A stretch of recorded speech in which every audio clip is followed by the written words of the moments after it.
안녕하세요. 사실 우리가 3월인데 제가 조금 이따가도 얘기를 계속 드릴 건데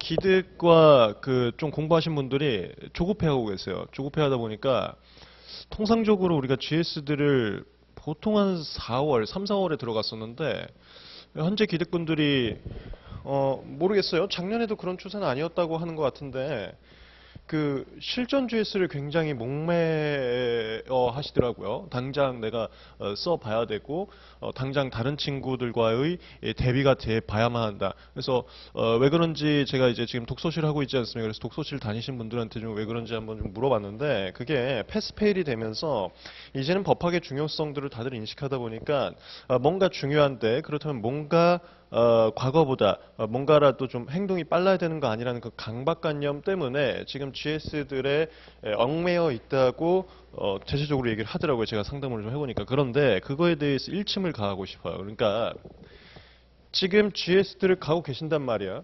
그게 지금 도움이 되고 있는지를 봐야 돼. 그러니까 목매달아서 내가 성급히 가.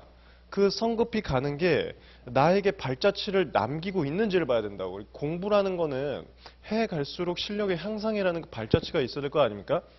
근데 급히 가다 보면은 발자취 남기지 않고 시간이 후딱 가는 경우가 있어요. 그 상황인지 아닌지를 봐야 돼. 그러니까 무슨 소리를 하고 싶냐?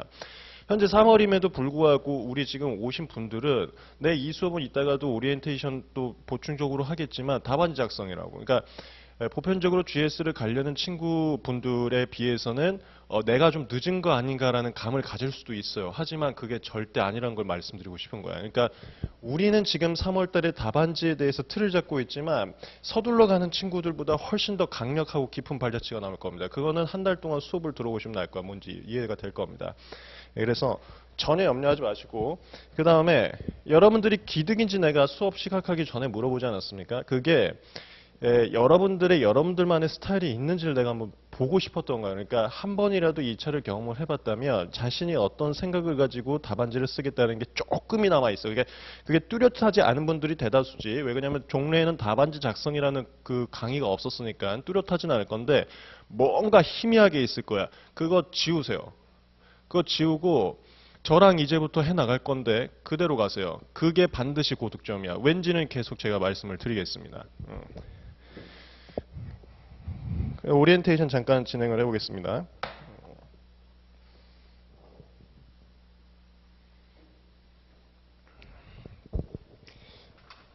이거 제일 중요합니다.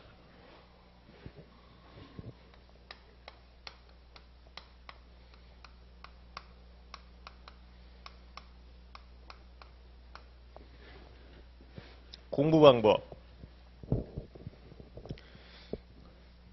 이 공부 방법을 정확하게 여러분들도 나하고 같이 한번 생각을 하면서 공감을 하기 위해서는 시험이 뭘 요구하는지부터 가야 돼요. 그러니까 항상 제가 1차에서도 말하지 않았습니까? 어떤 행동을 할 때에는 그 왜라는 목적에 대해서 알아야 행동이 뚜렷해져. 그러니까 우리가 1차건 2차건 공부를 할 때는 이것이 목적이 무엇이고 나로부터 무엇을 평가하기 위해서 이 시험을 만들었는지를 알아야 그거에 비추면 내가 이 공부를 해야 되겠구나가 뚜렷해진다고.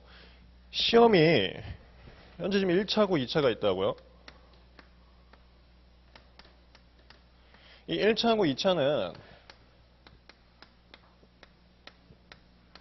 변리사로서의 업무 수행이 가능한지의 기본적인 자질을 묻는 시험입니다. 이게 전문직이다 보니까 기본적인 자질도 돼 있지 않고 사기꾼들이 나가서 고객을 유린시키다 보면 고객들이 자신의 이익이 굉장히 축소된다는 거죠. 그럼 사회 혼란이 초래되기 때문에 전문직을 내가 줄 건데 그에 합당한 수준이 있는지 없는지를 검토하는 거야.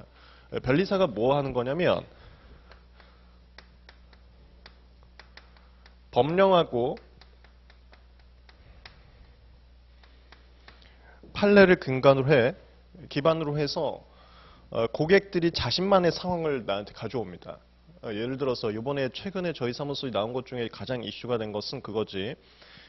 존속기간의 연장 등록 무효 사유. 그게 이번에 대법원 판결에서 나왔고 가장 이슈가 된 거고.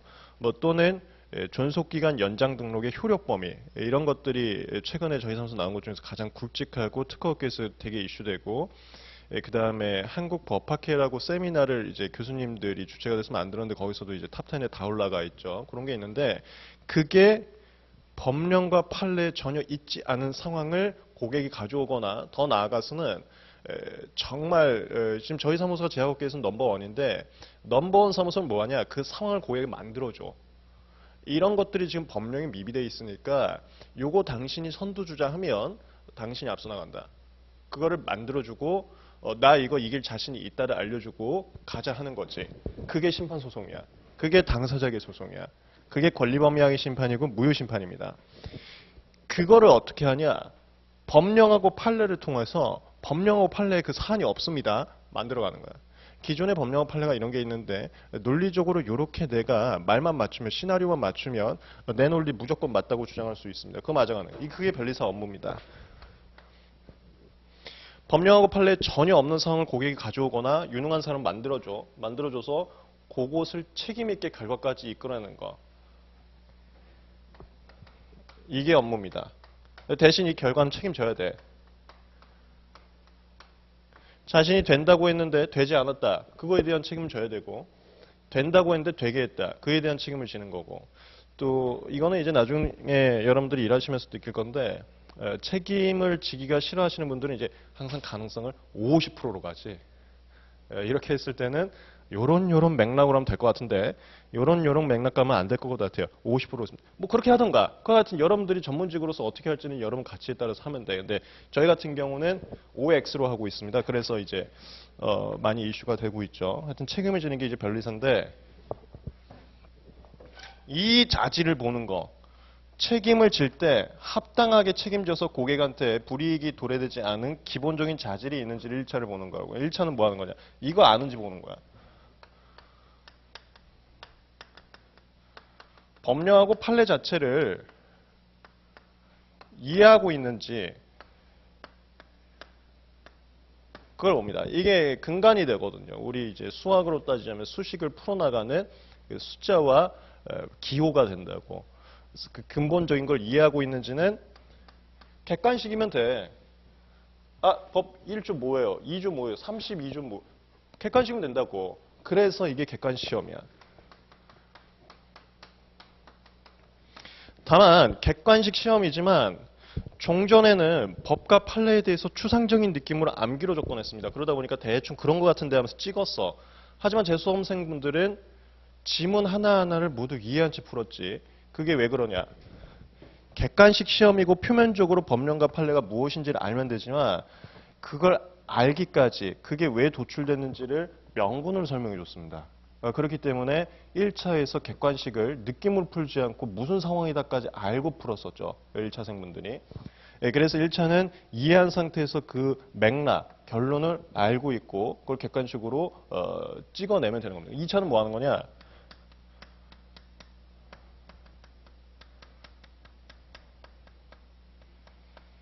이거 알았지? 안 거 분석하는 겁니다.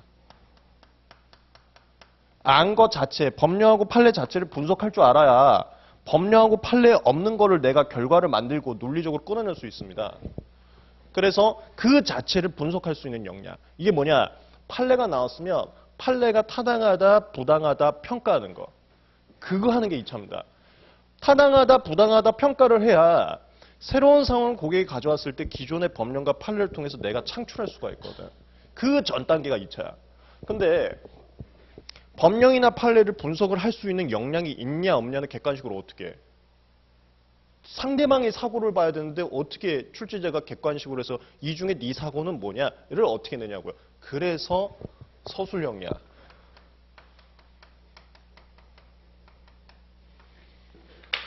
그러면 2차 뭐 해야 되겠습니까? 2차 공부 뭐 해야 될 것 같아 그러면? 이거 해야 됩니다. 이거. 지금 뭔가 서두르는 느낌 때문에 실전 GS 빨리 나가고 있는 경향이 있습니다. 그 친구들 너무 서두르다 보니까 발 자체를 안 남길 수 있다고 얘기했죠. 그게 뭐냐? GS 문제 냈을 때 답안지나 아니면 본인이 작성할 때 좀 상담을 해보니까 분석 전혀 하지 않고 목차를 고민하더라고. 답안지에. 목차를 몇 개를 잡고 목차를 잡은 다음에는 겨우 두세 줄 쓰는 거야. 두세 줄 쓰는데 무슨 분석이 들어갑니까? 그것이 발잡지가 안 남는다는 거예요. 그리고 그렇게 왜 공부를 하고 있는지 목적의식이 없으니까 그냥 수업 시간에 그냥 목차 잡으라고 하니까 목차 잡으면 되는 거구나. 아무 생각 없이 아무 비판적인 사고 없이 그렇게 하라는구나 따라갈게 하다 보니까 행동 자체도 불분명해지고 그러다 보니까 남는 게 없는 거야. 그거 잘못된 겁니다. 여러분들 그 소리는 살짝 들었을 거야. 지금 교수님들께서 그 변시반 돌아다니면서 특강 같은 거 몇 번 좀 하는데 대표적인 교수님들이 이런 말씀 항상 똑같아요. 그리고 저도 이제 저는 특허법 교수님하고 만나 뵙진 못했지만 그 민사소송법 출제하신 이력이 있는 분하고 간접적으로 얘기 들어봤습니다. 답안지 고득점 어떻게 하는 거냐? 도대체 그 법대 교수님들 뭐 많이 나와봐야 뭐 50점, 60점인데 어떻게 하면 그 고득점이 나온 거냐? 그럼 40점에서 5, 60점이라도 가는 건 뭐야? 한마디였어.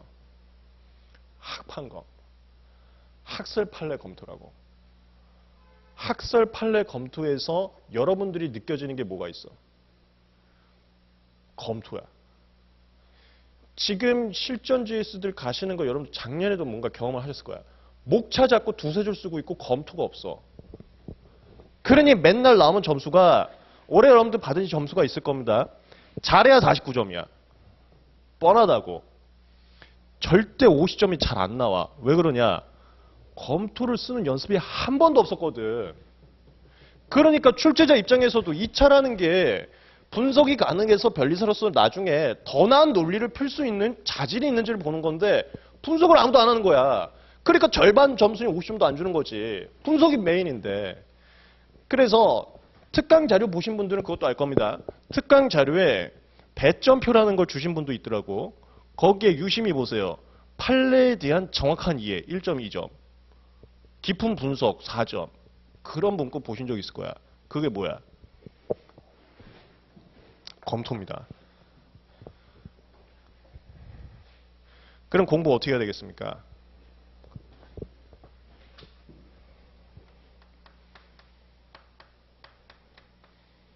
이거 하는 연습 돼야 됩니다. 2차 공부 뭐 하는 거다? 검토 연습입니다. 우리가 민사소송법 같은 경우는 워낙 교수님들이 많아서 교수님들의 사고가 많이 업계에 있습니다. 그거 학설이라고 합니다. 민소는 학설도 좀 많습니다.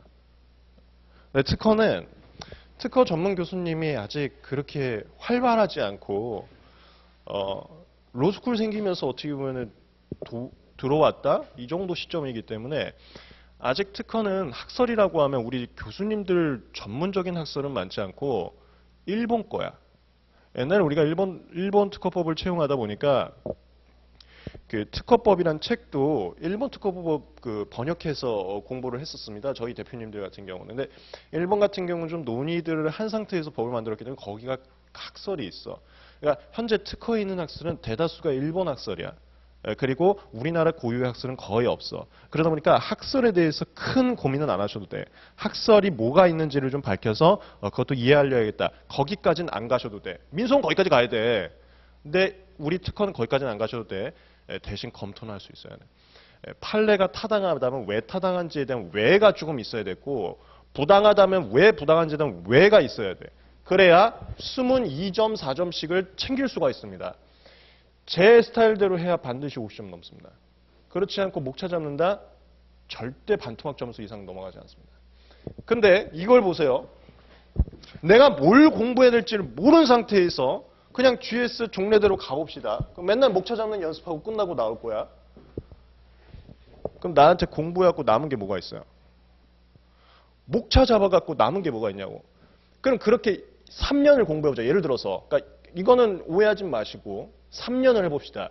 그러면 기득보다 실력이 향상됐다고 말할 수 있습니까? 예를 들어서 내 옆자리에 기득이 있어. 나는 3년 차야. 근데 목차 잡는 연습을 해. 쟤보다 나은 목차를 잡을 수 있어요? 없어. 그걸 제가 밑 빠진 독에 물붓기라고 표현하는 겁니다. 왜 밑 빠진 독에 물붓기가 됐냐? 공부를 안 했거든. 목차 잡는 게 어떻게 공부냐고. 왜 공부를 안 했냐? 목적 의식 없이 행동을 했기 때문에 그래요. 그냥 강사님이 그러라니까. 그게 문제였던 거야. 그게. 그래 나는 이해할 수 없는 게 있어요. 나는 2차 강의를 이제 처음 하다 보니까 여러분들이 되게 주목하는 게 있어. 그게 특강이야. 교수님 특강. 근데 거기는 판례에 대한 정확한 이해, 깊은 분석을 2점, 심지어 4점까지도 주고 있단 말입니다. 근데 왜 연습을 안 하냐고. 그래서 제가 또 제 독서실 분한테 물어봤어요. 여기 교수님은 이렇게 하는데 왜 학원계 강사처럼 하려고 하냐, 공부를. 왜 깊이 있는 분석까지 안 가려고 하냐. 정답이 하나더라고. 어려워서. 그렇게 가면 내가 종래 공부해오던 스타일이 아니고 갑자기 그렇게 하려니까 어렵답니다. 그리고 남들은 다 목차 잡고 있답니다. 그리고 내가 GS에서 목차를 안 잡으면 강사님이 목차 왜 안 잡았어 하면서 배점을 안 준답니다. 그래서 안 한다는 거야. 내가 한마디 했습니다. 채점 누가 하고 출제 누가 하냐. 그 강사님이 목차 안 잡았다고 배점표에서 뭐 점수 없다고 해서 첨삭해 주는데 그 강사님이 출제하고 강사님이 채점하냐. 교수님이 하지 않냐. 교수님이 분석을 해서 깊이 있는 검토하라고 배점표 잡아줬고 그거에 대한 보조자료를 줬더니 어렵다고 공부를 안 하는 게 도대체 무슨 상황이냐. 그럼 그렇게 공부를 안 하니까 밑빠진 독에 물 붓기인데 왜 그러면은 실력의 향상을 고민을 안 하냐. 정답이 또 이거더라고. 나 이제 기득인데 3월이어서 시간이 없어요. 그래서 제가 첫말에 그거 시작한 겁니다. 전혀 그렇게 생각하지 마세요. 3월인데 내가 시간이 없으니까 지금 당장은 모르겠습니다. 지금은 그냥 이대로 가야 될 것 같아요. 어리석은 소리입니다. 할 수 있습니다. 3월밖에 안 됐습니다. 3월이나 됐기 때문이 아닙니다. 지금이라도 공부하면 됩니다. 하면 되고 해야만 합니다. 왜 그러냐면 이거 어떻게 다가올지 이제 몰라요. 여러분이 첫 세대 아닙니까? 어떻게 다가올지 모른다고. 옛날에는 특상, 특히나 상표 44점, 3점, 오시가 43점인데 초시가 47점이야. 상표가 그랬습니다. 그게 왜 그랬습니까? 아무리 공부해도 밑빠진 독에 물 붓기로 공부했기 때문에 초시보다 점수가 안 나와. 그러면 나는 의심되는 게 그러면 지금 강사님들이 있잖아요. 그분 답안지는 그럼 과연 초시보다 더 다를까? 나 그것도 모르겠는 거예요. 오시분들이면 강사님보다 잘할 수도 있습니다. 그분들이 초시보다 안 나온다니까요. 상편 점수가. 그러면 왜 옛날에는 오시분들도 그렇게 공부했냐? 특상이 의미가 없었어요. 옛날엔 특상을 깊이 있게 공부하는 분들이 아무도 없었습니다. 예를 들어볼까요? 우리 옛날에 공부할 때 1차 자연과학 안 했습니다. 안 했고 한 과목 무조건 안 하고 한 과목 대충 하고 꽈락만 넘기자로 암묵적인 동의가 있었습니다. 다 40점이었어요. 안 했다고. 그거와 마찬가지인 거야. 다 같이 특상은 야 힘들잖아. 우리 그렇게 해본 적 없잖아. 강사들이 그렇게 강의도 안 하잖아. 강사들도 힘드니까 깊은 분석 안 하잖아. 하지 말자. 그리고 50점은 받지 말자. 특상은 50점 받지 말자. 40점대에서 일단 놀자. 선택으로 하자. 맨날 선택이었지. 여기가 합격? 회로 80점, 유기화학 80점, 뭐 데이터 구조, 약제학 90점 합격. 간간히 디보 하시는 분들은 디보는 60점 정도밖에 안 나오니까 민소를 팠지. 그러니까 희한하게도 민소가 특상하고 똑같은 법학인데 민소는 50점 넘었어요. 왜 그러겠어요? 검토 쓰거든 민소는. 여러분들이 상표는 하나도 검토 안 쓰는데 민소는 다 쓴다고.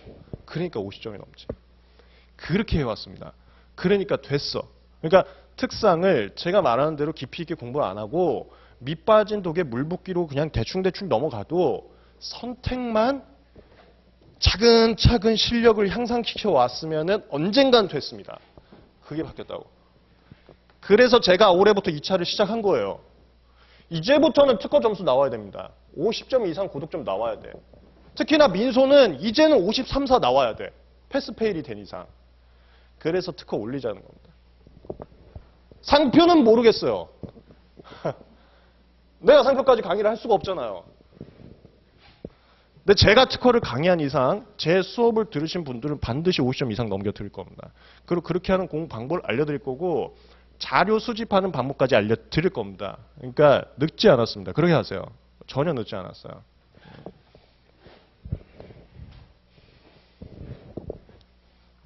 답안지 한번 볼까요? 그럼 어떻게 하는 건지?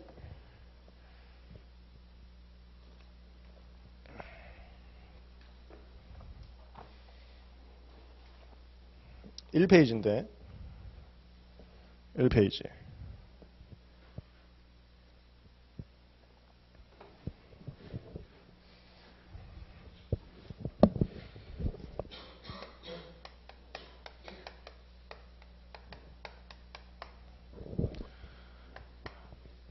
정형화되게 이렇게 답안지 씁시다. 1번 문제 요지. 그러니까 설문이 1, 2, 3, 4 있지 않습니까? 그러면 그냥 우리가 서면 쓸 때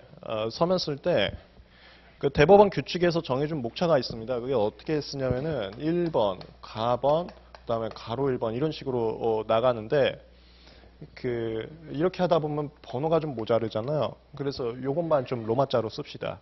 로마자로. 설문 1. 그 다음에 이제 들어와서는 1번 문제 요지, 2번 판단 기준, 그 다음에 3번 구체적 판단,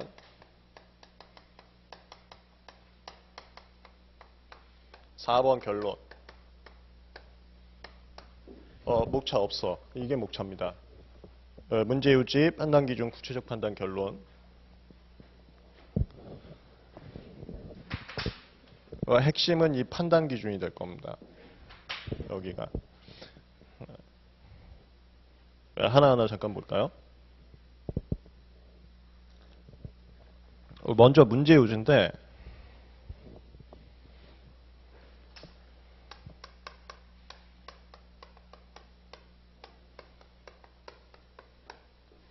저 이거 하나 또 말씀드리고 싶습니다. 여러분 강사 선택할 때 요령 있는 강사 또 잡으셔야 되는데 요령이 뭐냐, 공부에도 요령이 있기 때문에 그렇습니다. 그러니까 열심히 하는 사람 말고 요령 있는 사람을 잡아야 돼요. 그래야 여러분들도 단기 안에 학교 갈 수가 있는데, 제가 봤을 때 실력의 향상이라는 것은 그 체계성이 있어야 됩니다. 그러니까 반복적인 기본적 틀이 있어야 돼. 그 틀에 따라서 누적이 돼야지 얻을 수 있는 게 실력 향상입니다. 그 체계가 없으면 항상 이번엔 이 체계, 이번엔 저 체계, 저번엔 저 체계, 누적이 없습니다. 그러면은 달인이라고 표현하지 않습니까? 누적이 없는 한 절대 실력 향상은 없습니다. 그 체계, 누적이 가능한 그 틀, 답안지부터 전 잡아버리는 거예요. 답안지 무조건 이렇게 쓰세요. 무조건 이 틀로 가야 이게 누적되고 반복될수록 여러분들 답안지 계속 업그레이드 될 겁니다. 그러니까 항상 문제마다 요번엔 요 스타일, 요번엔 요 스타일. 그러면 누적이 없다고. 계속 이 스타일로 쓰시라고. 그러면 제 방식이 아니라 여러분만의 더 업그레이드된 방식도 튀어나올 겁니다. 그 순간 터득한 거야. 그게 터득이라는 게 반복에서 나옵니다. 반복된 무언가를 강사님이 알려줘야 되는데 그걸 제시하는 강사님이 단 한 명도 없다는 거죠. 문제요지 이렇게 쓰세요. 3답 논법입니다. 의의, 쟁점, 연결고리.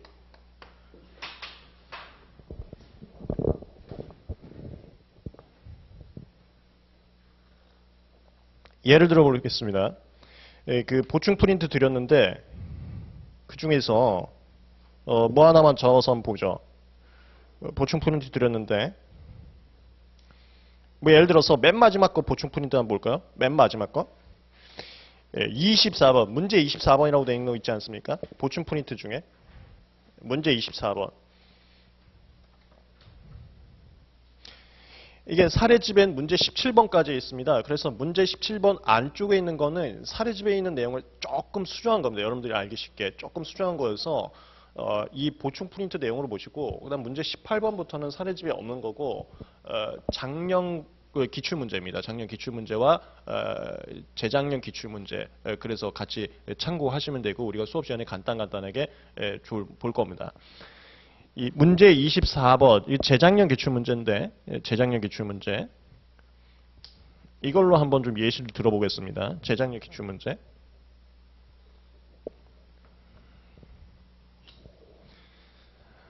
갑은 반도체 웨이퍼 연마용 패드 및 그 사용 방법에 대한 발명 A 플러스 B 플러스 C에 대해서 특허권을 보유하고 있다. 이 문장 자체가 조금 교수님께서 명료하지 않게, 그러니까 우리가 이해하기 좀 어렵게 제시를 해주셨는데, 이게 연마용 패드라는 그 대상입니다. 이거 삼성전자 사건인데 반도체에서 그 쓰는 제품입니다. 연마용 패드가 값은 A 플러스 B 플러스 C인 겁니다. A 플러스 B 플러스 C. 근데 을이 갑이 특허권자인데 을은 A 플러스 M 플러스 C라는 연마용 패드를 또 갖고 있는 겁니다. 을은 A 플러스 M 플러스 C인 거야. 그러니까 서로 다른 거죠. 갑 특허권자 거는 A 플러스 B 플러스 C고 제3자 거는 A 플러스 M 플러스 C인 겁니다. 자사가, 그러니까 을이지, 을이 생산하는 연마용 패드가, 그러니까 AMC가 갑의 권리 범위에 속하지 않는다는 취지로 소극적 권리 범위형 심판 청구했다. 소극적 권역을 청구했다. 그런데 실제로 을의 연마용 패드를 구입한, 그러니까 AMC를 구입한 반도체 제조업체가 이를 이용할 때 이 연마용 패드는 AMBC가 된대. 이게 무슨 소리냐면 그 연마용 패드를 이렇게 저는 지금 업무를 양만합니다. 제약만. 출신은 화공까지만 전향했지. 전향해서 지금은 이제 양만하고 있어요. 양만하는데 그래서 반도체 쪽 잘 몰라요.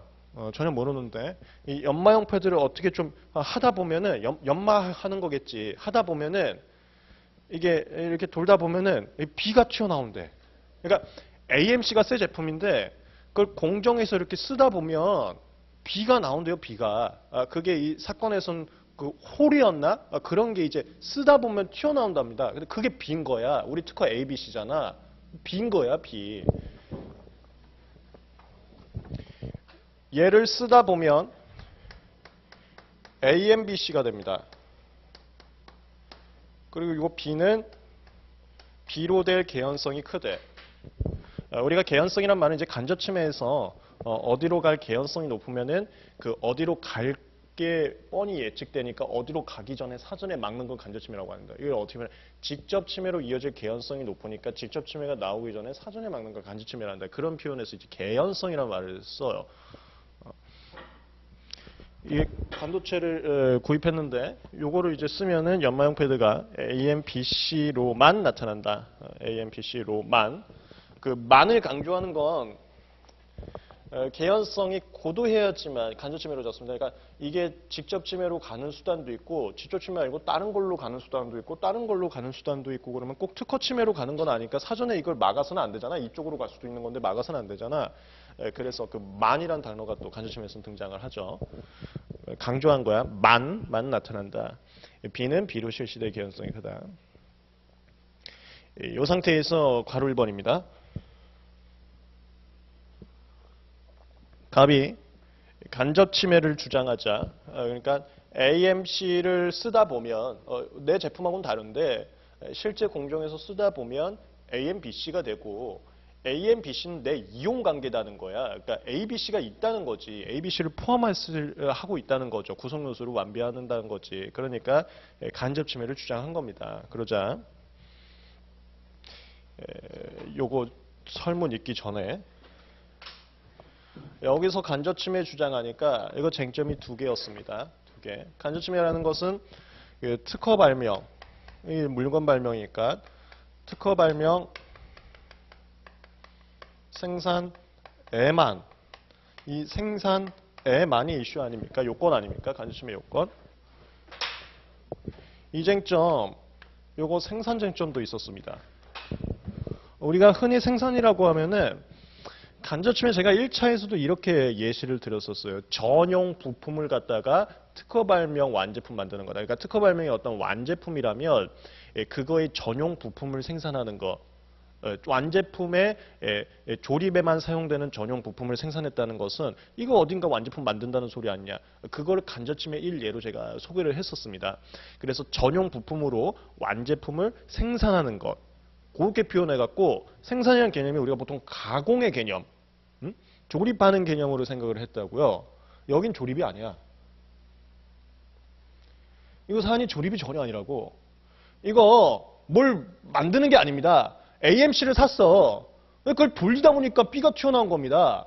그러니까 가공이나 조립의 행위를 한 게 아닙니다. 그냥 반도체 공정을 진행했을 뿐입니다. 이게 생산이야? 연마형 패드가 전혀 다른데? 그냥 공정 돌린 건데 이게 생산, 이 쟁점도 있었어요. 그 쟁점도 있었고, 두 번째가 M안의 쟁점이었고, M안의 쟁점은 뭐였냐면, 이게 반도체 공정 가운데 X 공정으로 돌리면 B가 튀어나와. 근데 이 AMC를 사갖고 X 공정 말고 반도체에서 연마할 때 Y 공정으로 돌려. 그러면 AMC로만 계속 유지된대. 그래서 Y 공정으로 돌릴 경우에는 AMC가 그대로 남는다라는 가능성을 우리 주장을 한 건데, 가능성만으로 타용도가 있다고 볼 수 있는지, 그게 M안의 쟁점이었고, 쟁점이 이렇게 두 가지였어요. 근데 제가 주목하고 싶은 게 여기서부터입니다. 문제를 보세요. 간접 침해를 주장하자. 간접 침해를 주장하면 우리 이제 두 가지를 항변할 수 있는데, 일단 생산 아니다. 그럼 가공이 아니니까, 가공 아니면 우리 보통 생산 아니라고 보지 않냐. 이런 주장도 할 수 있잖아. 근데 결론은 가공만 한정해서 보지 말고 이런 표현을 썼어요. 그냥 결론만 얘기할게. 구성요소 일부를 결여한 것을 구성요소 전부를 갖추게 되는 모든 행위, 그걸 생산을 보겠다. 단지 가공에만 국한하지 않고 B가 없는 거를 B 튀어나오게 하는 거, 이거 다 생산을 보겠다. 넓게 봤어. 넓게 봐서 이제 생산이 중심이 됐는데, 그건 빼고 그렇게 그것도 주장할 수 있지만, 여기 문제를 보면 을은 자신의 연마형 패드가 기존의 이용 공정과 다른 방법, 기존의 이용 공정이 X 공정입니다. 그리고 이 사안에서는 X 공정으로 했어. 그래서 AM, BC가 나왔잖아. 사안에서는 X 공정으로 실제로 했고, 기존의 이용 공정과 다른 방법으로 사용되는 경우에는 AMC로 나올 수 있다. 이 Y 공정으로 AMC 나온다는 거야. B 안 튀어나온다 이거야. B 안 튀어나오면 우리가 보통 구성요소 결여돼 있으면 무조건 비침해라고 합니다. 아직 실무에서 구성요소 결여된 거에 대해서 간접 침해다 주장해갖고 받아주려는 케이스가 하나도 없어. 우리 사무소도 한번 간접 침해 주장해봤는데 아직 법원이 안 받아줘. 그래서 구성요소 결여됐으면, 간접 침해 아니라 균등 침해. 구성요소 결여됐으면 무조건 비침해야. 거의 지금 흐름은 그래. AMC는 B가 없잖아. 비침해야. 그래서 AMC로 나올 수 있다고 하고, AMC면 B가 없으니까 이거 비침해다. 이렇게 항변하는데, 다만 이건 가능성이고, 실제 시장에서는 기존 이용 공정, 이게 X 공정입니다. 이거로만 사용되고 있고, 설문에서도 X 공정 돌렸기 때문에 B가 튀어나왔습니다. 이때 간접 침해에서 특허 물건의 생산 M안에 지금 따옴표 있지. M안만 물어본 거야. 아니 쟁점이 두 개였다고. 실제 사안에서는 생산 맞냐 안 맞냐. 그러면 가능성이 있으면 M안 맞냐 안 맞냐. 두 개였는데 하나만 물어봤다고. 이게 뭔 소리야. 기출문제는 문제를 굉장히 깊숙하게 묻습니다. 그러니까 쟁점을 굉장히 협소하게 묻는다고. 그럼 보세요. M안만 물었어. 무슨 목차를 쓸 거야? 실제 사안에선 생산 쟁점과 M안 쟁점 두 개 있었는데 문제에선 M안만 물었어. 그런데 무슨 목차를 잡을 거냐고 도대체. 기출문제가 이렇게 구체적으로 문제를 출제하는데 여기다 어떤 목차를 집어넣을 거냐 이겁니다. 그러니까 지금 GS 수업과 여러분들 대체적으로 친구분들이 공부하는 2차 공부 방법이 목차를 뭘 쓸지 고민한 다음에 연습할 때 안 써보고 그 두세 줄이, 그러니까 목차 있으면 두세 줄 의미도 없으니까 그냥 목차 잡기 연습만 한데 공부할 때. 그리고 실제 수업 가면은 그때나 쓴대 그 두세 줄도. 그러니까 실력이 안 늘지. 두세 줄밖에 안 쓰는데.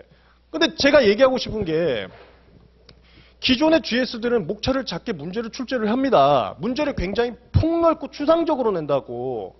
그러니까 여러 쟁점이 튀어나왔죠. 예를 들어서 문제 이렇게 낸다고. 이 문제 같은 경우도 갑이 간접 침해를 주장했다. 의리할 수 있는 항변에 대해서 논하시오. 만약 그렇게 했어봐. 그럼 1번 생산인지 2번 M안인지 두 개 잡고 해야지. 그땐 생산인지 목차를 써야지. 안 하잖아요, 기출문제가. 그리고 더 놀라운 건 보세요. 애만 하나만 물었어요.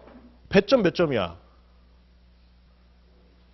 무려 15점입니다. 15점. 이거 어떻게 할 거냐고. 목차 잡는 연습만 해갖고. 애만 하나만 물었는데 15점이라고. 15점. 그러니까 공부 방법이 깊이가 있어야 됩니다. 애만에 대해서 깊이 있게 공부했어야 돼. 근데 제가 아까 말씀드렸죠. 이거 만약에 어떤 특강에서 교수님이 한번 강의를 했어도, 그리고 자료들을 제시했어도 안 봤을 거야. 지금도 안 봤다 그랬잖아. 왜? 아, 그동안 안 해온 거고 어려워서 안 보겠다고 그러잖아. 완전 잘못된 거야. 그 완전 잘못된 거, 제가 1차도 완전 잘못된 게 너무 많아서 지금 갈아엎지 않았습니까? 2차 하려고 왔어요. 이제 앞으로 2차 제 수업대로 나갈 겁니다. 모든 강사들이. 지금 1차 제가 조문하고 판례 나눠서 수업하지 않았습니까? 다 따라합니다. 지금 판례집 안 낸 강사 없어졌습니다. 판례집 제가 유일하게 제일 최초로 냈었어요. 이제 2차도 다 따라될 거고, 그렇게 따라되기 전에 여러분은 고집 좀 받고 가자는 겁니다. 이거 애만만 15점 냈습니다. 애만만. 예, 그래서 보시면 답안지 어떻게 쓰냐. 2페이지.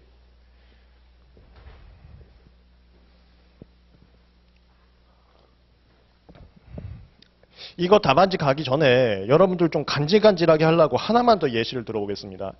이건 이제 작년 문제인데, 답안지 이거 그 문제유지 못 쓰는지 이거 설명하려고 하는 건데, 여러분들 좀 더 간질간질하게 하려고 내가 하나만 더 예시를 들어볼게. 그 보충 프린트 22번 있습니다. 문제. 이거는 문제 풀이까지는 안 하고 예시만 들어보겠습니다. 예시만. 문제 22번. 이거 작년에 여러분이 보신 문제입니다. 22번.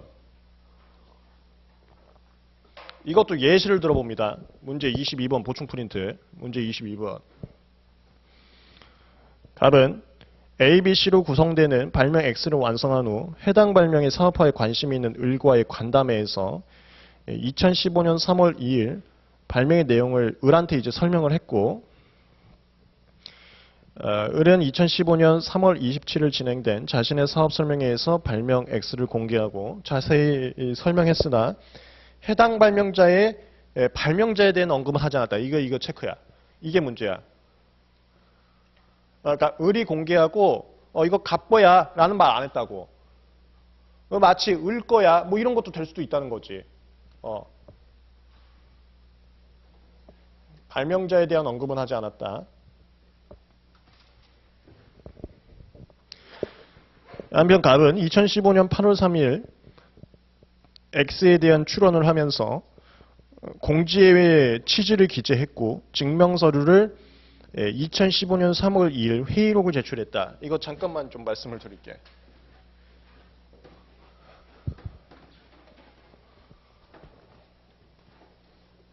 요런 설명이 이제 기본적으로 실무하는 강사님이 없다 보니까 이제 어디서는 좀 받지 못하는 그런 내용에서 좀 간질간질한 맛이 좀 있었을 겁니다. 그 무슨 소리냐면 30조 할 때, 그러니까 이게 실무를 하냐 안 하냐에 따라서 그 강의 깊이가 좀 다르죠.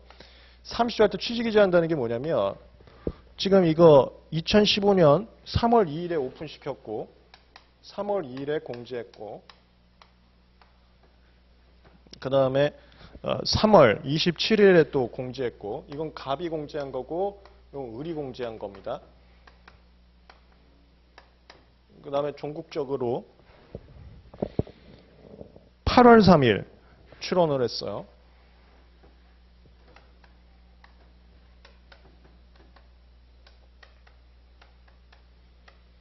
출원하면서 30조 적었다 했잖아. 30조 적는 게 의사에 의한 공지 같은 경우는 취지기재하고 증명서를 내야 되는데, 취지기재가 뭐냐면 출원서에 공지의 주장이라고 체크박스 합니다. 이거 체크박스를 하면은 이런 걸 적어야 돼.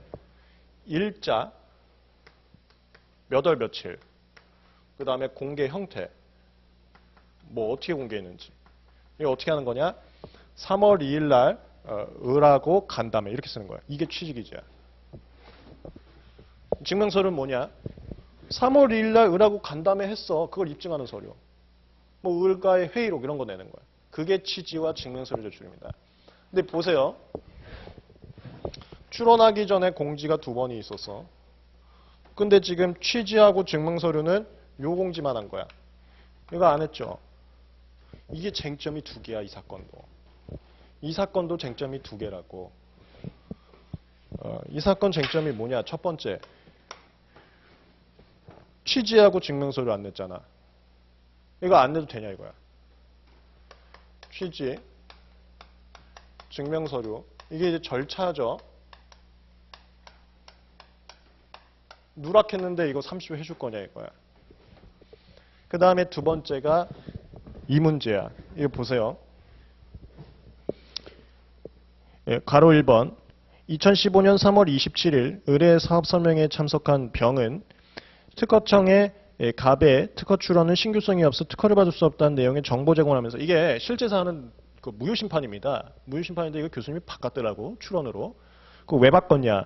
밑에 2번에서 국내 우주 조약 우주 하고 싶어갖고 출원을 바꾸신 것 같아. 어쨌건 이거 실제 사안은 무효심판입니다. 정보 제공을 하면서 증거로서 의리 제공한 사업 설명회 자료를 첨부했다.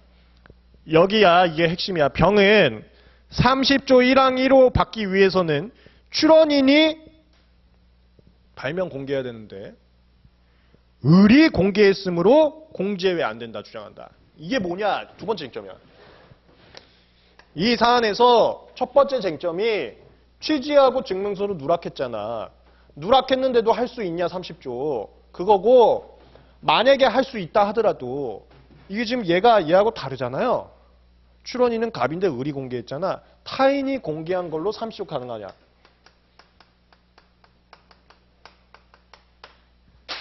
이게 두 번째 쟁점이라고. 근데 문제 뭐만 냈습니까?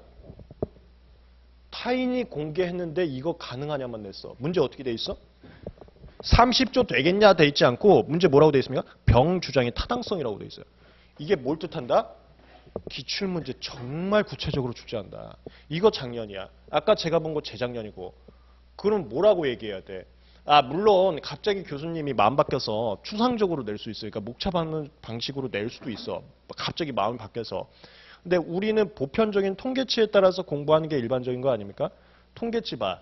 매년 굉장히 깊숙하게 내. 그러면 공부 뭐야? 수박 겉핥기식으로 살짝살짝 낼름낼름 목차 치면서 두세 줄 쓰는 거야? 아니야. 하나의 쟁점에 깊이 있게 가야 돼.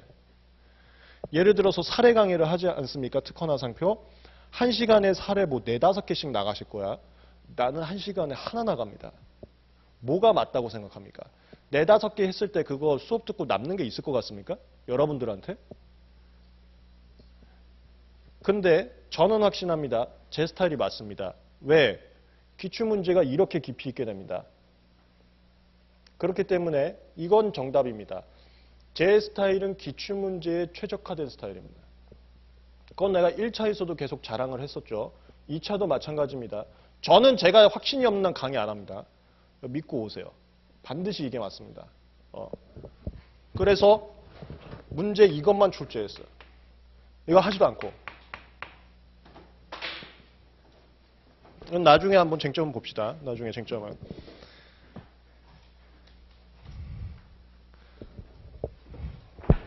그래서 뭐냐? 공부는 반드시 어떠한 판례가 나오면 깊이 있는 분석에 입각한 공부가 되어야지. 그거를 어렵다고 버리시면 말도 안 되는 거고. 목차 잡는 연습 쓰잘데없다. 그거야말로 시간 낭비다. 그거를 한번 보여드린 겁니다. 문제가 어떻게 출제되는지를 통해서 보여드린 겁니다. 그러니까 다시 이제 답안지로 옵시다. 아까 거 24회짜리 이 페이지.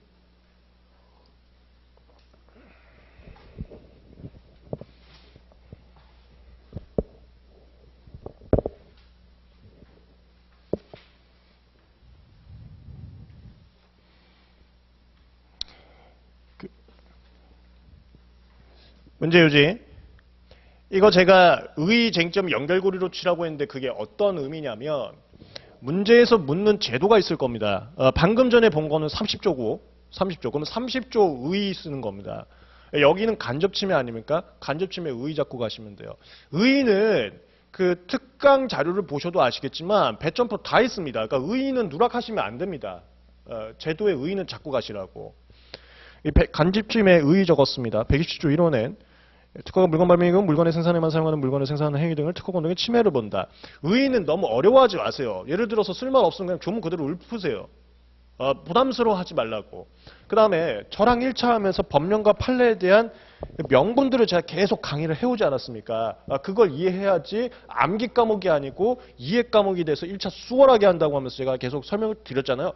그거 대충 그 흐름 남는 거 그냥 다 쓰면 됩니다. 풀으라고. 제가 다 주입을 시켜드렸잖아. 그거 풀으시라고. 어려워하지 마세요. 그 다음 의의 옆에 취지 같이 써주면 좀 좋습니다. 취지. 그래서 항상 우리가 의의 취지 그러지. 취지 같이 써주면 좋아요. 이내 특허를 실효적으로 보호하기 위해 특허 침해에 이르게 될 고도의 개연성이 있는 행위조차도 침해로 간주한 거다. 그러니까 그 구성 요소를 결여한 행위는 사실상 침해는 아닙니다. 아닌데 침해가 나타나면 특허권자 피해가 누적되니까 그거의 실효적인 보호를 위해서 개연성 있는 행위도 침해로 봐버린 거야. 그러니까 개연성이 있다는 것은 구성요소 일부가 결여됐는데 구성요소 완비되는 행위로 나올 것 같은 그럴듯함, 사정이 있는 거. 그거를 막아서 특허의 실효적 보호를 위해서 127조라는 거를 도입했다. 이 의취지를 쓴 겁니다. 그 다음에 연결고리하고 쟁점은 뭐를 먼저 쓸지 마음대로 하세요. 순서 없어. 의취지 제일 먼저 쓰고 쟁점 먼저 쓰고 쟁점 먼저 쓰는 거고 연결고리 쓰고 싶으면 연결고리 쓰는 거예요. 근데 이 연결고리라는 게 뭐냐면 제 답안지는 항상 흐름이 있어야 돼. 그 제가 그걸 어디서 보여줬냐면 제가 언젠가 이제 2차 강의할 거니까 제가 이제 그 교재도 그렇게 썼는데 1차 교재 혹시 기억납니까? 저 다 무르르듯이 썼어. 목차로 끊어갖고 갑자기 흐름 나뉘지 않게 썼습니다. 그 대다수의 또 다른 쪽들이 이게 무슨 교재냐 하면서 또 막 댓글 막 달았지. 그 누군지는 뭐 뻔한데 저는 의도가 다 있었습니다. 물 흐르듯이 쓰는 게 2차와 서면에 그대로 가야 돼. 목차 잡고 딱딱 끊기면 그거 말도 안 되는 그거는 빵점 서면이거든요. 그래서 의를 썼잖아. 그리고 이제 문제에서 묻는 바가 나올 거잖아요. 얘하고 얘만 있으면 점핑이 돼. 논리가. 뭔가 끊긴다고 진짜로. 그거 스무스하게 연결된 게 연결고리입니다. 특강에서 이런 말씀하셨답니다. 저는 이제 하여튼 독서실에서 계속 그 기득분들하고 질문 받으면서 상담을 많이 하다 보니까 들은 건데 신혜영 교수님께서 그런 말씀하셨대. 문제 요지에 그냥 설문에서 준 문제 있지 않습니까? 그거 그냥 반복할 거면 쓰지 말라 그러셨대. 그게 뭐겠어요? 딱딱 끊기지 말고 거기도 논리 들어가는 소리예요. 문제 그대로 읊으면 그거 쓰지 말라잖아요. 그러니까 깊이가 더 들어가야지. 그게 연결고리에서 나오는 거예요. 그래서 문제 요지 쓸 때는 의의는 어려울 거 아닙니다. 의의는 간단하게 부담 갖지 말고 쓰세요. 그 쟁점, 문제에서 묻는 바 잘 찾아야지, 써야지. 연결고리 연습이야, 문제 요지에선. 여기서 깊이를 줄 겁니다. 그러니까 이걸로 연습해 봅시다. 이거 어떻게 했냐? 127조라는 게 구성 요소가 일부 결여되어 있어서 직접 침해는 아니지만 직접 침해로 갈 고도의 개연성이 있는 것을 다 막아버리려고 만든 제도예요. 그래서 여기선 가장 중요한 게 뭐냐? 고도의 개연성이야.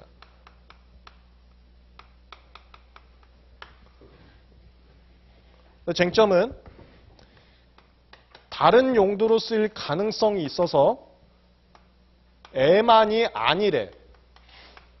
즉 가능성이 있기 때문에 개연성, 직접 침해로 갈 것 같은 거. 개연이 그럴듯하다. 약간 입증이 완벽하게 증명된 거고 개연은 우리가 보통 소명이라고 하는데 그럴듯하다. 이 정도거든.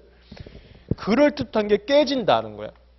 가능성이 있으면 개연성 고도하지 않다.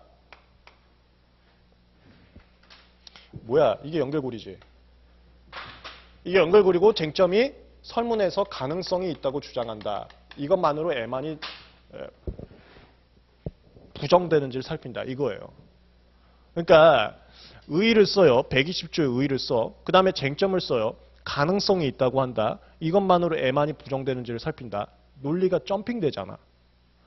127조의 의의 쓰고 가능성만으로 애만이 부정된다고 한다. 이렇게 치면 중간이 점핑이 된다고. 그래서 의의 옆에 취지 쓴 걸로 연결시켜서 연결고리 잡은 거야. 취지에서 고도의 개연성을 말하는데 가능성이 있다면 개연성이 좀 떨어지는 거 아닌가? 그러니까 꼭 특허 침해로만 가는 게 아니라, 그러니까 AMC가 ABMC로 가는 게 아니라 AMC로도 갈 수 있고 그런 거 아닌가? 그럼 고도의 개연성이 좀 떨어지니까 간접침해 아니라고 봐야 되는 거 아닌가? 이거를 하나만 더 쳐주는 거야. 그 소스 뿌리는 순간 서면이 확 달라져. 아, 진짜 레벨이 달라진다고요. 진짜로. 문제 요지에서는 항상 정형에 대해서 이렇게 쓰시는데 모든 문제를 연결고리 치는 거 한번 연습해 보세요. 연결고리. 그게 문제 요지입니다. 그 다음에 교수님들이 의 배점표 주니까 만약에 이걸 부각시키고 싶다. 그럼 그냥 대놓고 이렇게 쓰세요. 답안지에. 의, 쟁점, 뭐 연결고리. 진짜 대놓고 이렇게 쓰시라고. 그래도 돼. 뭐 안 해도 되고. 괄호 열고 해도 되고. 그건 뭐 알아서. 근데 우리가 이제 일요일마다 한 15점에서 20점씩 쓸 겁니다. 한 40분 정도 수업 시작하기 전에 쓸 건데 그거에 대한 답안지는 그냥 제가 저렇게 그냥 잡고 줄게. 의, 쟁점, 연결고리를 아예 옆에다 써드릴게요. 그건 뭐 알아서 하세요. 뭐 그렇게 따라해도 좋고요. 이게 요지다. 여기서 핵심은 이거 치는 거다. 이게 남들하고 다른 고득점을 주실 거다. 그 다음에 넘어가시면 이제 판단 기준입니다. 3페이지. 판단 기준은 이게 법령 문제면 법령의 태도,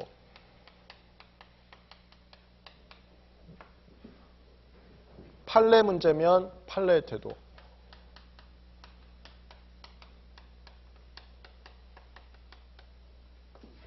쓰시면 돼요.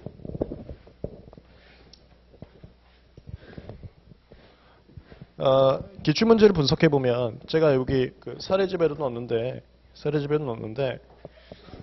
기출문제 유형이 일단 메인 되는 게 판례 문제입니다. 판례형이라고 저는 이걸 표현합니다. 판례 사안을 바탕으로 출제하신 거.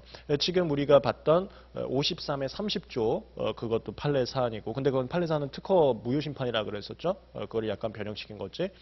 지금 간접침해 이거 되게 이슈된 판례 사안. 그러니까 애만에 대해서 그 의의를 밝힌 굉장히 이슈된 판례 사안. 그래서 이거 갖다 기고문 굉장히 많았던 이것도 판례 사안이고요.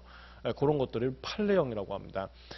판례형이 거의 70%를 차지한다고 보시면 됩니다. 특히나 작년 문제 같은 경우는 정정 빼고는 다 판례형이었지. 정정하고 우선권 주장 이 정도 빼고는 다 판례형이었어요. 뭐 그래서 간접침해 그거 다 판례형. 그 다음에 그 프렌드 말도 안 되는 판례형. 프렌드는 진짜 뭐 한번 기회 되면 제가 여기 답안지 드렸으니까 또 말씀드릴 건데 프렌드가 조약입니까? 우리 시험 범위 이거 명확하게 해야 돼. 시험 범위가 법하고 조약입니다. 프렌드가 조약입니까? 프렌드 뭔지 모르실 수도 있죠. 프렌드라는 게 ETSI라고 유럽의 그냥 한 기구야. 그냥 우리끼리 그냥 이걸 만들자 한 기구라고요. 그 기구에서 계약서를 요구하는 선언서입니다. 우리랑 일할 거면 너네 이런 거 선언서 해야 된다. 이게 프렌드입니다. 이거 프렌드 규정이라고 해. 페어리 그 리저너블 그걸 약자 따서 프렌드라고 한 겁니다. 그게 조약입니까? 그 ETS가 요구하는 계약서가? 그거 왜 시험 문제 냅니까? 특히나 그게 이제 삼성 애플 싸움에서 나왔죠. 판결문에서 나왔는데 우리나라에서는 깊이 있게 분석한 판결도 없습니다. 그거 처음이었어요. 처음이었고. 그러니까 거의 처음이라고 표현하죠. 딴 데 사건에서 좀 나왔지만 거의 처음이었고. 그 다음에 삼성 애플 판례를 보신 분들은 아시겠지만 거기서 법원이 판단할 때 프랑스법 얘기합니다. 프렌드를 하는 그 계약하는 나라가 그쪽이니까 프랑스법에 따라서 본다 하면서 나온다고요. 그게 시험범위입니까? 저는 1차 학원, 뭐 2차 수업은 안 해봤지만 1차 할 때 이건 우리 시험범위 아니다 하고 냉정하게 쳤어요. 물론 팔레노트에 간단하게 문구는 있지만 강의를 안 했다고요. 근데 나왔지. 그래서 그거는 할 말이 없지. 할 말이 없는데 그거는 그 시험범위 아닙니다. 그게 조약이냐고. 근데 어쨌건 그것도 판례 문제. 그 다음에 정정. 이게 개정 문제야. 제가 1차 할 때 계속 얘기했죠. 정정심판 이거 심판 청구 시기 때문에 논란이 많아갖고 개정해서 대법원 무조건 못하게 하려고 한다. 그거 있다고 하지 않았습니까? 근데 그게 무산돼서 지금 136조 2항 정도로 됐어. 무산돼서 2항 정도로 됐다고 그 문제입니다. 그 내막을 쓰라는 거. 그 다음에 이제 마지막 문제가 뭐였습니까? 마지막 문제가 이거네. 30조. 이것도 30조 판례, 밑에 우선권 조항 그냥 만드신 문제. 그래서 70%가 판례 문제입니다. 그래서 이거 앞으로 공부 나가실 때 판례를 비중을 70% 두시면 돼. 2차 공부하실 때.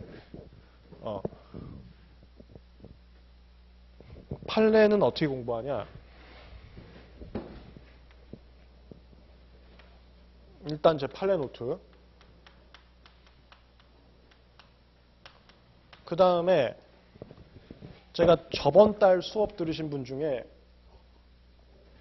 실력이 굉장히 좋으시더라고. 우리 2차 관리반도 같이 하고 있어요. 제가 지금 수업이 2차 관리반이라고 매주 그 첨삭해주는 수업을 하고 있습니다.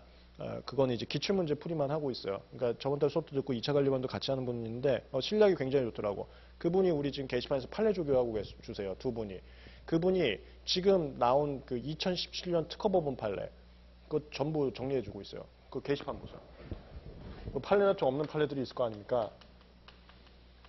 여기 이 두 군데에 있는 판례를 연습하시면 돼. 그걸 어떻게 연습하시냐? 여기야. 1번 법령의 태도, 2번 검토. 1번 판례의 태도, 2번 검토. 요걸로 연습하시면 돼요.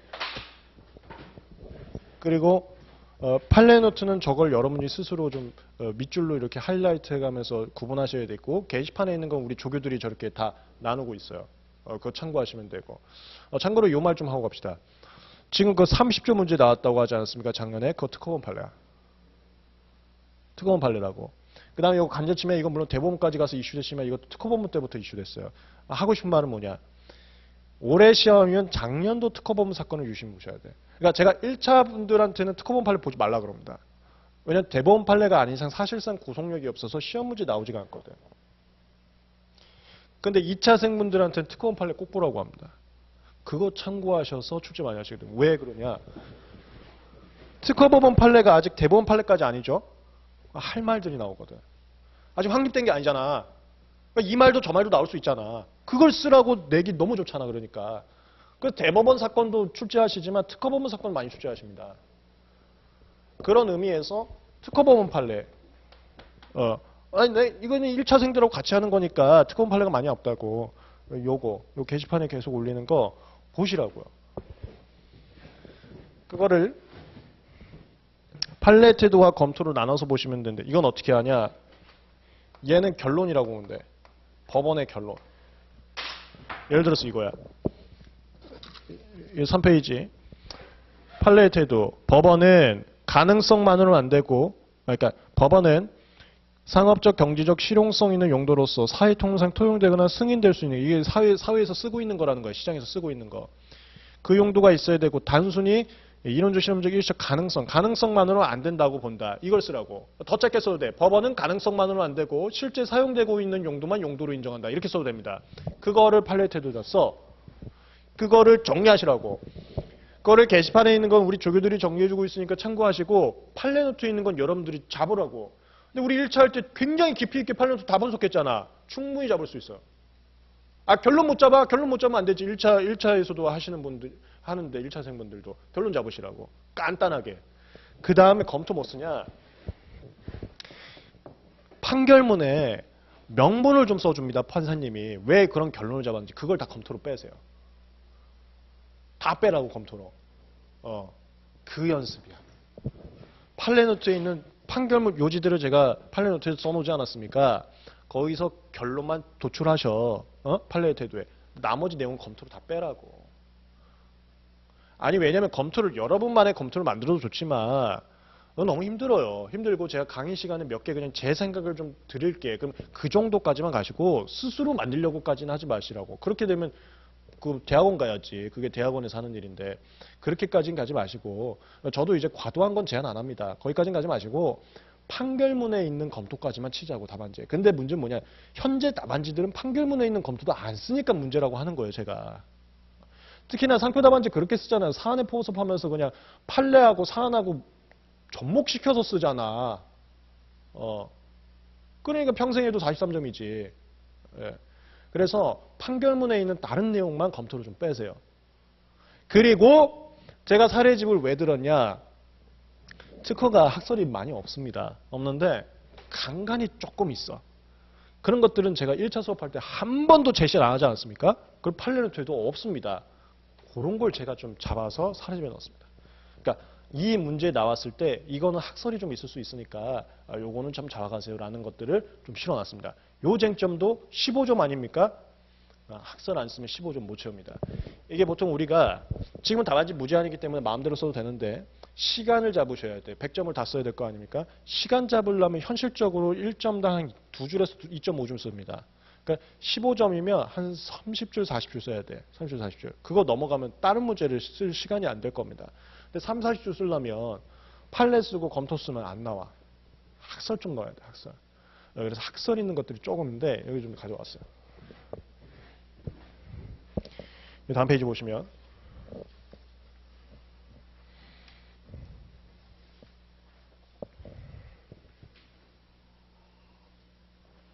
이런 내용들에 대해서 주요 이슈를 제가 사례집에 넣었으니까 앞으로 우리가 답안지 정리하면서 공부하는 게 또 뭐냐, 이런 이슈들, 검토에 대한 분석하는 이슈들을 좀 할 겁니다. 그리고 이 연습을 해두면 설사 우리가 같이 연습하지 않았던 쟁점이 시험 문제 나온다 하더라도 요거를 평상시에 했기 때문에 능구렁이처럼 칠 수 있는 능력이 개발될 겁니다. 그러니까 내가 학설을 몰라도 40줄 정도는 쓸 수 있는 능구렁이가 되실 거야. 이걸 연습하다 보면. 다른 쟁점 연습하다 보면 다른 쟁점이라 할지라도 치는 능력들이 조금 나오거든요. 그게 제가 지금 2차 관리반에서도 보고 있고 여러분들이. 왜냐면 요거 지금 4페이지에 있는 이 학설을 보신 분들은 거의 없습니다. 근데 이거 기출문제이기 때문에 우리가 2차 관리반에서 이미 한 거라고. 근데 능구렁이처럼 잘 쓰시더라고. 그게 우리가 다른 쟁점들에서 학설 있는 쟁점 제가 사례집에 넣었다고 했죠. 그걸 몇 번 연습하시면 다 될 겁니다. 그래서 이거 집에서 혼자 보시고 간단하게 얘기하시면 그럼 학설 좀 3개 써놨는데 첫 번째는 뭐냐, 이론적 가능성만으로도 타용도 인정해야 된다 그거고, 이론적 가능성. 두 번째는 뭐냐, 그 상업적 가능성만 타용도 인정해야 된다. 그러니까 이론적 가능성은 안 되고 상업적 가능성이면 된다. 이 상업적 가능성은 뭐냐면 그 비용까지 보는 겁니다. 이게 제가 이제 저희 사무소에서 옛날에 저쪽에 있을 때 했던 건데 A 플러스 B라는 특허 발명이 있고 거기에 A라는 부품이 있습니다. 근데 누군가가 A를 생산하는 거예요. 간접침을 물은 거야. 그랬더니 그 사람이 영수증 가져오면서 AX로 사용된 예가 있다 한 거야. 거기에 대해서 우리가 변론은 뭐였냐. A란 건 상당히 고가인데 S는 저가다. 아무도 AX를 결합했을 때 소비자들이 그거 살려고 하지 않을 거다. 이거는 경제적인 용도 아니다. 그렇게 반박한 적이 있다. 그러니까 상업적, 경제적 가능성이라는 것은 그런 그 비용, 시장에서 팔릴 수 있을 정도의 가능성. 그러니까 이론적 가능성은 터무니없는 가능성이고 상업적 가능성은 시장에서 팔릴 법하는 가능성. 그것까지 타용도 봐야 된다. 나머지가 사용하고 있는 거. 가능성만은 안 되고 실제 사용하고 있는 것만 타용도다. 그렇게 이론을 세 가지 온 거지. 그래서 이론적 가능성이 굉장히 넓은 거. 그러니까 이론적 가능성, 상업적 가능성, 사용하고 있는 거 다 용도로 보는 거. 그 다음 상업적 가능성은 이론적 가능성은 배척하고 상업적 가능성과 실제 사용하고 있는 것만 용도로 보는 거. 마지막에 가능성 다 배척하고 사용하는 것만 용도로 보는 거. 근데 이제 일본이 이제 그 사용하는 것만 용도로 보는 입장이라고 합니다. 그래서 우리나라도 이 판례를 보통 요거 사용만 인정하는 태도 아니냐 이렇게 분석을 해요. 그러면서 마지막에 쳐야지. 결국 분석은 판례 타당하다 비판하다 이거 치라 그랬잖아요. 이걸 이제 마음대로 치면 되는 거야. 뭐 판례 태도를 따르려면은 그럴듯하게 능구렁이처럼 넘어가면 되는 거지. 가능성만으로 간접침해를 부정하면 가능성만으로 타용도 인정하는 거잖아. 간접침해 인정 안 하는 거잖아. 특허의 실효적 보호가 미비할 수 있다. 그렇게 치면 되게 그럴듯하잖아. 그렇기 때문에 판례 태도는 타당하다. 그걸 아는 거고 뭐 비판하려면 사용만으로 타용도를 인정하는 것은 간접침해 보호 범위가 지나치게 확대돼서 특허의 보호 범위가 확대된다. 특허랑 독점권이기 때문에 보호 범위가 지나치게 확대되는 것은 오히려 산업발전 저해할 수 있다. 그렇기 때문에 판례 태도는 부당하고 뭐 상업적 가능성이 있는 것도 용도로 인정함이 마땅하다. 이렇게 치고 그럴듯하게 치라고. 이런 게 이 쟁점에 대해서 우리가 연습을 안 써도 다른 쟁점 연습하면 그럴듯하게 된다니까. 진짜로. 그리고 그런 스킬들을 몇 개 알려드릴 겁니다. 그냥 어떤 쟁점이 나와도 그럴듯하게 치는 거. 그게 우리가 서면에서 할 때 항상 하는 거. 여러분 지금 하는 일이 말싸움하는 일입니다. 우리가 하는 게 말싸움이야, 말싸움. 내 고객이 어떤 상황 가져오면 내 고객이 무조건 O가 되게 하는 게 변리사라고. 그걸 책임질 수 있으면 나랑 갑시다 하는 거고, 책임질 수 없으면 미안한데 난 안 될 것 같은데 그런데도 나한테 한다면 최선을 다하고 있으면 그렇게 가는 거고. 그래서 말전하는 건데 그 말전하는 게 실무 해보신 분들은 전형적인 수법이 있습니다. 그런 걸 제가 몇 개 가르쳐 드릴게요. 그렇게 쳐나가면 그게 검토다. 그래서 이거 핵심이다. 이거 연습은 팔레노트하고 게시판 통해서 보충하시라. 지금 이제 그 2차 교재라고 해서 1차하고 별도의 교재가 있지 않습니까? 마치 이제 1차하고는 다른 내용 공부한다 이런 식으로 좀 하면서 말도 안 되는 거예요. 아니 이게 같은 특허법인데 1, 2차가 왜 교재가 달라요? 그 말은 곧 1, 2차 지금까지 전 교재가 이상했단 소리야. 1, 2차가 왜 다르냐고. 이게 지금 다 법령하고 판례를 갖다가 이건 이해냐 이건 분석이냐 그 차이만 있을 뿐인데 왜 교재가 다르냐고. 그래서 팔레노트로 가세요. 지금 현재 2차용 교재라고 있는 교재들에 대해서는 제가 질문을 굉장히 많이 받았는데 그 이제 보시는 분들이 있을 거 아닙니까? 해당 강사님한테 많은 걸 질문하셔야 됩니다. 진짜로. 질문 많이 하시고 메인은 팔레노트하고 게시판으로 가져가세요. 그거는 신뢰할 수 있는 자료입니다. 판례 그 자체 아닙니까? 근데 이제 교재들은 거기 가로 열고 뭐 심사 기준, 가로 열고 심판편로 아니면 가로 열고 판례라고 썼는데 제가 처음 본 문장들이 있다니까요. 제가 실무하는 사람인데 그런 것들은 이제 좀 가려가면서 한번 많은 질문하면서 보시고 그렇게 나가시면 됩니다. 그게 이제 판례 공부입니다. 그 다음에 법령 요건 많이 안 나와. 이거 나오면 과거에 뭐가 나오냐면 재정이 나왔었습니다. 재정 110조에 대해서 그 사유 쓰고 하는 거. 그거 검토 일반적으로 우리가 볼 때가 많이 없어. 그래서 그건 진짜 1차 공부했을 때 그 느낌으로 가셔야 됩니다. 저랑 1차 할 때, 저랑 법령 분석할 때 그 정도 느낌으로 가셔야 돼. 법령에 대해서는 학설도 거의 많지 않고요. 그 정도로 가셔야 되고. 그 다음에 법령 문제 하나 더 있습니다. 그건 이제 검토가 필요 없는 게 있는데 그 절차 문제야. 절차는 명분이 없습니다. 절차 제가 뭐라 그랬습니까? 저만 정의하는 거. 요구되는 서면 작성입니다. 그냥 서면 이렇게 작성해 오는 게 절차입니다. 그거에 명분이 어딨어? 그래서 절차는 검토 안 써도 돼요. 절차는 누가 언제까지 기간 어떤 서면 내는지 그냥 판단 기준을 쓰면 돼요. 법령의 태도에서. 그거 연습해 볼 겁니다. 여기서. 근데 이것도 1차 공부할 때 그 자료로 가셔야 돼요. 그러니까 결국 정리합니다. 공부, 2차 공부, 판례에 대해서 모든 판례를 판례 태도 검토로 나누세요. 그 연습하세요. 모든 판례를. 모든 판례는 뭐냐? 팔레노트하고 지금 올리고 있는 2017년 특허법원 판례들. 그걸 전부 그렇게 나누세요. 그 시간 꽤 걸릴 건데 그 연습하셔야 됩니다. 하셔야 돼. 그 다음에 나머지 1차 내용으로 가셔야 돼요. 이 법령 갖다가 법령이랑 검토 쓰는 문제. 뭐 예를 들어서 30조 3만 그런 게 나올 수 있어. 30조 3만 입법됐지 않았습니까? 그 법령의 태도하고 왜 입법됐는지 그런 거 검토 쓰는 거. 너무 가혹하기 때문에 입법했다. 이 내용. 근데 이 내용은 1차로 가야 돼. 1차 때 공부하셨던 거. 그 예를 들어서 이런 거. 개정법 문제들이 보통 저기서 나옵니다. 개정법 문제 나오는 게 작년에 나온 게 정정제도. 정정제도에 대해서 설명하시죠. 그 이제 법령 그 쓰고 검토 쓰는 겁니다. 그 다음에 과거에 나온 게 그거 외국어 추론. 그 외국어 추론 나오자마자 바로 시험 문제 나왔어요. 그게 개정법 문제인데 그게 이제 법령의 태도하고 검토 치는 건데 요거 1차 때 걸로 가져가셔야 돼.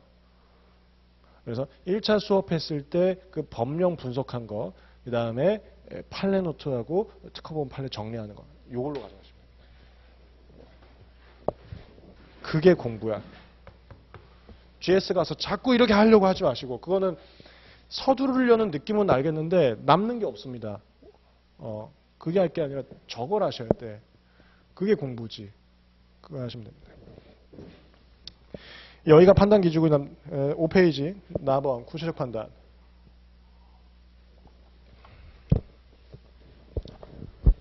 구체적 판단은 여기 지금 판단 기준 잡지 않았습니까? 뭐 법령이건 판례건 요거에 의해서 사안을 적용하는 겁니다. 요거에 의해서 사안 적용하는 건데 제가 사례집에서 몇 개 판례는 비판할 겁니다. 제가 1차 때 판례 강의에서 비판한 판례들은 그거 다 비판할 겁니다. 그 비판하는 검토가 제가 만약에 출제자라면 비판 검토에 점수 더 줄 것 같아요. 왜냐하면 비판하려면 종래 판례를 정확하게 이해해야지만 비판할 수 있거든요. 이해가 없는 상태에서 비판하는 것은 비판이라는 것 자체가 말이 안 되지 않습니까? 그래서 비판한 거에도 점수를 더 줄 것 같은데 하나만 좀 말씀드릴게. 검토에선 비판하시더라도 교수님들이 대각선으로 읽는다는 소리가 있습니다. 출제할 때, 아예 채점할 때. 이게 답이 너무 많으니까 하나하나 이렇게 보지 못하고 대각선으로 문장을 읽는다는 소문이 있다고요. 그럼 그러다 보면 내 검토에서 판례를 너무나도 정확하게 이해했기 때문에 비판까지 했는데도 이 대각선 과정에서 그 정확하게 이해한 게 생략되고 비판만 한 게 있으면 판례 모르나 이렇게 될 수 있잖아요. 그래서 하여튼 구체적 판단은 요 판단 기준으로 사안에 적용하는 건데 이 검토에서는 판례를 타당하다, 부당하다 그게 이제 검토예요. 타당하다, 부당하다 쓸 건데 부당하다 썼어도 구체적 판단은 판례 따라 써요. 제가 이제 사례집에서 예시를 드릴 건데 판례는 이런 점, 이런 점, 이런 점에서 부당하다. 그러나 이하에서는 위 법원의 태도에 따라서 설문을 살핀다. 이거 한 줄 치고 법원 태도로 가는 거. 그래서 구체적 판단은 판단 기준에 따라서 사안 적용하는 거. 이거는 무조건 판례 태도로 갑시다. 판례 비판에서도. 그다음 결론은 한 줄로 이제 결론 잡는 거야. 예를 들어서 이 문제 이거 애만이 되겠냐? 안 된다. 아니 된다. 그렇게 쓰는 결론은 애만 된다. 그러나 구체적 판단은 위 판단 기준에 의거했을 때 가능성만으로는 타용도가 인정되지 않으므로 의리 가능성을 주장하지만 그러니까 구체적 판단은 좀 더 길게 쓰는 거야. 의리 가능성을 주장하지만 실제 공정에서는 뭐 X 용도로만 공정이 이용되고 있고 그 X 용도로 이용됐을 때는 A, M, B, C로만 설명에서 만 줬잖아. 만 나타난다고 하고 B는 또 B의 개연성이 있다고 하니까 이거는 타용도 없다. 그 구체적 판단. 결론은 M만 맞다. 이 결론. 근데 간혹 가다가 구체적 판단에 쓸 말이 없는 경우도 있습니다. 그러면은 그때는 구체적 판단 및 결론 그렇게 목차 잡고 그냥 한 방에 써. 너무 이렇게 나눌 게 없으면.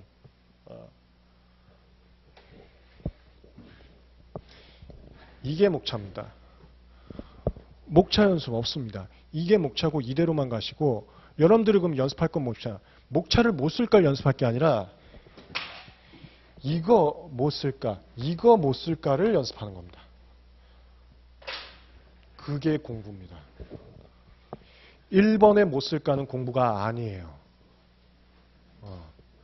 그리고 이게 돼야 한 달 공부하고 2달 공부하고 3달 공부하고 공부의 개월 수가 늘어갈수록 누적되는 맛이 있습니다. 굉장히 향상됩니다. 그걸 제가 2차 관리반 친구들을 통해서는 봤고요. 이게 공부입니다. 모든 문제 이렇게 쓰시죠. 이렇게. 강의 진행만 얘기하고 잠깐 쉬었다 가겠습니다.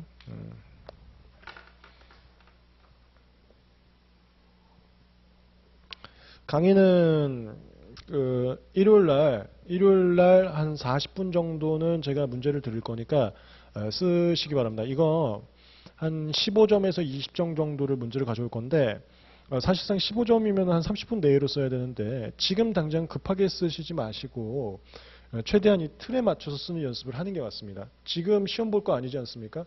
그럼 지금 기틀을 잡아하는 게 맞고 기틀 잡을 때는 성급하게 쓰지 마세요. 성급하게 쓰면 제가 아까 말씀드린 것처럼 발자취가 안 남습니다. 그건 공부가 아닙니다. 지금은 조금 여유 있게 쓰시죠. 그래서 어차피 대체적으로 제가 판례 문제 가져올 겁니다. 판례 문제가 70% 정도로 출제되고 있으니까. 그래서 판례 노트 가지고 다니셔도 좋습니다. 보고 쓰시라고요. 아예 현장에서 판례 보고 쓰셔도 좋습니다. 대신 최대한 이 검토와 연결고리 이런 것들을 좀 연습을 하면서 쓰시기 바랍니다. 그 다음에 분량 같은 경우는 문제 요지는 배점이 그렇게 크지 않으니까 너무 많이 쓸 필요 없습니다. 의 한 2-3줄, 쟁점 한 2줄, 연결고리 한 2줄 그 정도 오시면 돼요. 그러니까 연결고리 지나치게 많이 쓰려고 하지 마시라고. 그러니까 검토가 좀 많아야지. 배점당 2에서 2.5줄 쓰면 되고 그 2에서 2.5줄 할 때 한 60-70%가 한 50% 정도 검토에 있다고 보시면 되겠습니다. 한 40-50%가 검토에 있다고 보시면 됩니다. 그러니까 비중을 그렇게 잡으시라고. 한 40-50% 검토. 그런 느낌으로 배점에 따라 쓰시기 바랍니다. 그런데 제가 이 사례집의 답안지와 요거 보충 프린트 드린 답안지는 배점 신경 안 쓰고 드린 겁니다. 그거 왜 그랬냐면 전 강의를 해야 될 거 아닙니까? 강의를 하는데 배점 신경 써서 대충 난리치기 하면은 강의할 내용이 없는 거 아닙니까? 그러면 강의의 본질이 안 맞습니다. 그래서 사례집하고 제 답안지는 일부러 자세하게 쓴 겁니다. 그거 오해하지 마세요. 실제 시험장에서 이렇게 당연히 못 쓰지. 특히나 사례집에는 쟁점하고 상관없는데 제가 갑자기 학설 써놨습니다. 그거 왜 그러겠어요? 학설을 제가 1차 강의에서 안 한다 그랬지 않습니까? 의도적으로 강의를 해야 되니까 근데 그것만의 문제를 만들면 좋은데 못 만들 수도 있는 거 아닙니까? 그래서 그냥 갖다 쳤어요. 그러니까 너무 이렇게 직접적인 쟁점이 아닌데도 학설 쓴 것도 있다고. 그건 뭐다?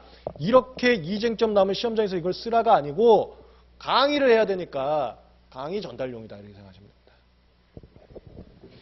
됩니다. 그리고 첨삭은 이제 그 제출하시면 그 다음 주에 첨삭을 드릴 거고 그 다음에 지금 당장은 점수 배점은 안 드릴 겁니다. 점수 배점은 의미 없고 그 논리에 대해서 한번 제가 좀 생각한 거 특히나 판례에 오해하고 있는 부분이 있을 수도 있으니까 그런 거 좀 잡아드리고 그 다음에 뭐 이런 거 쓰면 좋겠다 이런 걸 좀 코멘트를 달아드릴 겁니다. 달아드리고 그리고 이제 나머지 수업은 여기 사례집하고 요 보충 프린트 요거를 안내 내용 정리해 드릴 겁니다. 내용 정리. 이 내용 정리는 판례를 분석하는 게 메인이 될 겁니다. 이 제 분석을 계속 경험하다 보면 여러분들도 그럴듯하게 따라가는 게 될 겁니다. 그 목적으로 계속해서 분석을 해드릴 거고 보통 한 40분에 하나 정도밖에 안 볼 겁니다. 깊이 있는 분석이 돼야 그게 남기 때문에 사례 많이 안 봐요. 많이 보는 건 저는 그거는 강의가 아니라고 봅니다. 그래서 40분에 하나나 아니면 뭐 1시간에 하나, 2개 정도 그 정도 다룰 겁니다. 그래서 다루지 않은 것은 여러분 스스로 한번 쑥 검토하고 궁금한 건 질문하시면 되는 거고 그렇게 강의를 진행됩니다. 잠깐 쉬었다 가겠습니다.